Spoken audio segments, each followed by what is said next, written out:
কেউ ইগনোর করলে তাকে স্মার্টলি হ্যান্ডেল করতে এই টিপসগুলো আপনি ফলো করতে পারেন। বারবার অ্যাটেনশন চেয়ে নিজেকে ছোট করবেন না। যে আপনাকে গুরুত্ব দেয় না তার পিছনে অতিরিক্ত সময় নষ্ট করবেন না। শান্ত থাকুন, ওভার রিয়েক্ট কখনোই করবেন না। নিজের সেলফ রেসপেক্ট ধরে রাখুন। নিজের কাজ, লক্ষ্য, শান্তির দিকে বেশি ফোকাস দিন। কারো আচরণে নিজের পার্সোনালিটি বদলে ফেলবেন না কখনো। নিজের আচরণের ভদ্রতা রাখুন, তবে ডিস্টেন্স মেনটেন করে।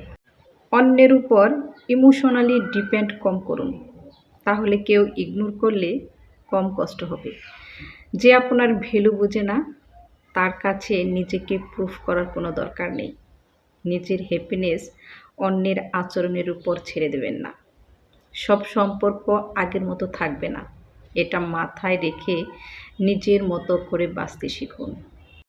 মাঝে মাঝে দূরত্বই মানুষের মূল্য বোঝায়। নিজের কনফিডেন্স ধরে রাখুন, কারণ ইগনোর হওয়া মানেই আপনার গ্রোথ কমে যাবে না। নিজেকে আপনি এমনভাবে তৈরি করুন যেন আপনাকে ইগনোর করা মানুষগুলো একসময় আপনাকে হারানোর অপেক্ষা করে। একজন পুরুষের পরিচয় কিসে জানেন? একজন পুরুষের সম্মান আসে কেবল তার পকেটের মাপকাঠিতে। যে কাম দিন শেষে টাকায় রূপ নেয়, তারা কোনো দাম এই সমাজে কখনোই পায় না। পকেট ভর্তি টাকা থাকলেই সে যোগ্য, আর শূন্য হলেই এই সমাজের কাছে বোঝা। সন্তানের পায়না আর স্ত্রীর হাসি মুখের আড়ালে লুকিয়ে থাকে নিঃশব্দ হাহাকার।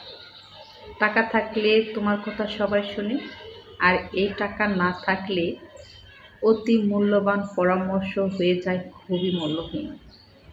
সবচেয়ে আপন মানুষটি যখন টাকার অভাবে মুখ ফিরিয়ে নেয়, তখন আয়নার সামনে দাঁড়িয়ে মনে হয়, আমি কি মানুষ, নাকি কেবলই টাকা উপার্জনের যন্ত্র?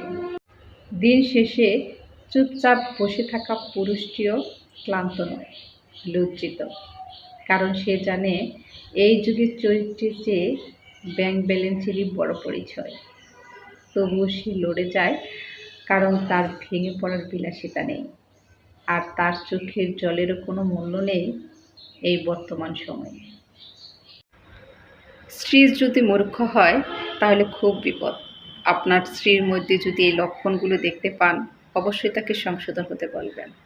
প্রথমে বলি, যদি সে দেখবেন যে সে সবসময় নিজের প্রশংসা করবে এবং ধৈর্য কম থাকবে, খুব অল্পতে রেগে যাবে, স্বামীকে সে সবসময় সন্দেহের চোখে দেখবে।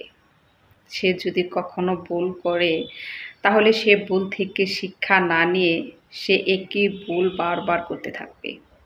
তারা কাজ করে কম আর বড় বড় কথা বলে বেশি, এবং সবসময় সব কিছুতে অজুহাত দেখায়, আর সে সবসময় অন্যের কথা বিশ্বাস করে, কিন্তু কখনোই সে সত্যটা জানার চেষ্টা করে না।